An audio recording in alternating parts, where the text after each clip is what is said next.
এই যা পড়েই গেল। আরে মগটা ফ্রিতেই দিয়ে দিল। হাই এভরিওয়ান, কেমন আছো তোমরা সবাই? আশা করি ভালোই আছো, আর আমিও ভালো আছি। তোমরা তো জানোই আমার একটু ঘুরতে যাওয়ার প্ল্যান ছিল, তাই আজকে আমি চলে গেলাম মেলায় ঘুরতে। আর আজকে আমার সঙ্গে যাচ্ছে আমার বোন। আমার ফ্রেন্ডেরও যাওয়ার কথা ছিল, বাট ও বলছিল যে কাল চল, পরশু চল, এভাবে বলে বলে না লেট হয়ে যাচ্ছিল।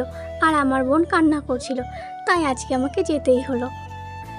তো আমরা এখন বেরিয়ে পড়লাম মেলায় যাওয়ার জন্য। আর দেখো, কয়েকদিন বৃষ্টি হওয়াতে রাস্তায় কীরকম জল বেঁধে গিয়েছে। তো যাই হোক, তারপর আমরা গাড়িতে উঠে পড়লাম। আর কত সুন্দর দেখো চা পাতা বাগান। চা বাগান দেখতে দেখতে আমরা চলে এলাম ফালাকাটাতে। এই যে সামনে ব্যানারটা দেখতে পারছো, ওখানেই মেলা। তো আমরা এখন সেখানেই যাচ্ছি। আর এই যে আমরা এখন মেলায় চলে এসেছি।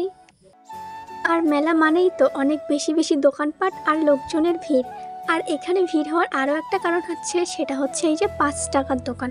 5 টাকার দোকান আর 10 টাকার দোকান, এটাই সবচেয়ে বড় আকর্ষণ বলা যায়। এখানে অনেকটাই ভিড়, এখানে যাবতীয় অনেক কিছুই আছে যা যা আমাদের দরকার। তো দেখো, দুটো দোকানেই একদম প্রচুর ভিড় হয়ে গেছে, আর জিনিসও তো কম নেই, অনেক জিনিস আছে এখানে। তারপর আমরা ভেতর দিকে এগিয়ে গেলাম। আর দেখো, এখানে জুতো, তারপর ব্যাগ, আর সুন্দর সুন্দর কাঠগোলাপের হেয়ার ক্লিপস এসবের দোকানও ছিল। আর আমার কাছে সবচেয়ে সুন্দর যেগুলো লেগেছে সেটা হচ্ছে এই বারবি ডলগুলো। এগুলো মুভ করা যায় আর অনেক সুন্দর। আর তার চেয়েও বেশি সুন্দর হচ্ছে এই সিনারিগুলো। দেখো কত সুন্দর ক্রিস্টালের ওয়ার্ক করা, সত্যি অনেক সুন্দর। আর তারপর আমরা একটু গেম খেলছিলাম। আমি গুনে গুনে হিসাব করে নিচ্ছিলাম কি নেওয়া যায়, বাট সত্যি বলতে না আমি কিচ্ছু পাইনি, নাম্বার আমার একদম বেকার ছিল। তো যাই হোক, তারপর আমার বোন ট্রাই করলো, আর ও দেখো 1 নম্বরের জন্য কিছুই পেল না।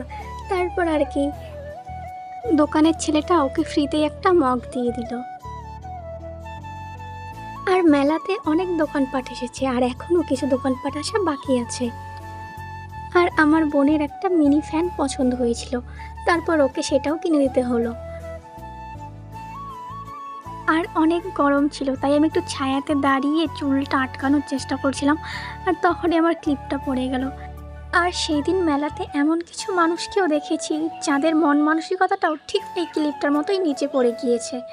তো যাই হোক, তারপর আমাদের যেতে হতো বাড়ি, তাই আমরা বিকেলে বিকেলে বেরিয়ে পড়লাম বাড়ি যাওয়ার জন্য। আর আমার বোন তো ফ্যানটা পেয়ে খুবই খুশি।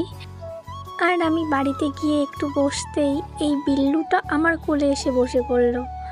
মানে আমি বুঝতে পারি না ও যে কেন এত মানুষের কাছে গিয়ে বসা, মানে ওকে শুধু আদর করো, আদর করলেই একদম শান্ত হয়ে থাকবে, আর নয়তো পায়ের পেছনে দৌড়তেই থাকবে। তো আজকের ভিডিওটা এইটুকুই, বাই বাই।